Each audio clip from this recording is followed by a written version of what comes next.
সরকারি যৌথ মঞ্চের নেতৃত্বের হাতে চেক তুলে দিলেন বিরোধী দলনেতা শুভেন্দু অধিকারী। বিধায়কদের বেতন বেড়েছে, 40,000 টাকা বেতন বেড়েছে শুভেন্দু অধিকারীর।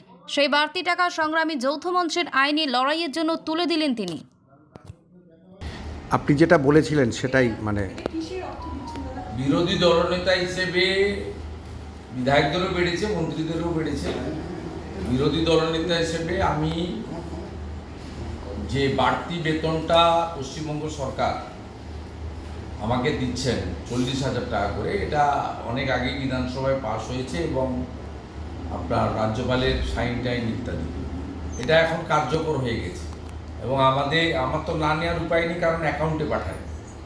আমি এর আগে সংগ্রামী যৌথ মঞ্চের অনশন মঞ্চে গিয়ে ঘোষণা করেছিলাম, ওদের অ্যাপ্রোচ করেছিলাম। কাউকে কিছু দিতে গেলে তার কনসেন্ট নিতে হতো।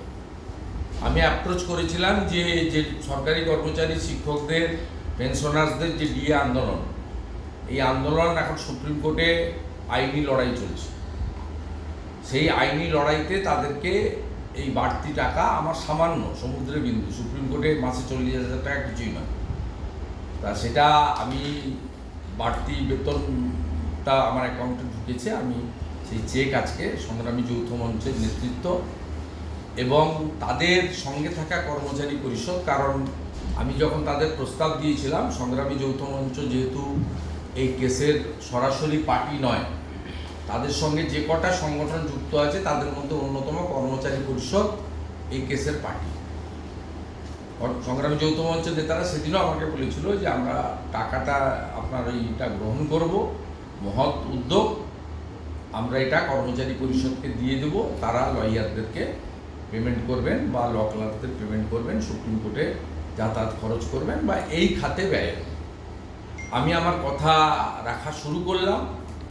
যতদিন আমি এই রাজ্যের বিরোধী দলনেতা থাকবো এবং বাড়তি এই বেতন 40,000 টাকা দেবেন পাবো, আমি প্রত্যেক মাসেই এইভাবে ছবি তুলে নয়, আরটিজিএস করে বা চেক তাদের কাছে আমার কোনো লোক পৌঁছে দিয়েছে।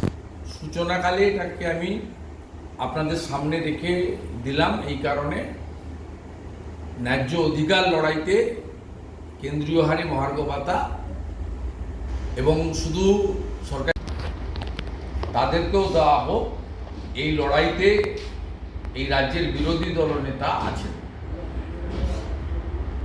এই লড়াই থেমে থাকবে না, এই লড়াই চলবে। এবং সাথে সাথে আমি আবার রাজ্য বিধানসভা যারা সরকারি দল চালাচ্ছে তাদেরকে অনুরোধ করব, এক্স এমএলএদের তাদেরও ভাতা বৃদ্ধি করুন। তারা অত্যন্ত কষ্টে আছে,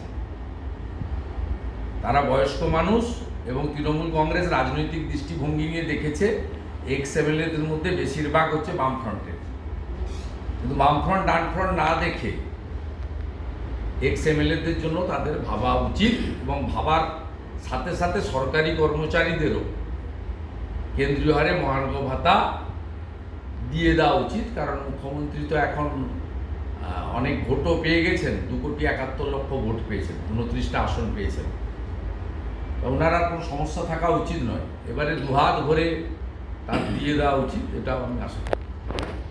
থ্যাংক ইউ।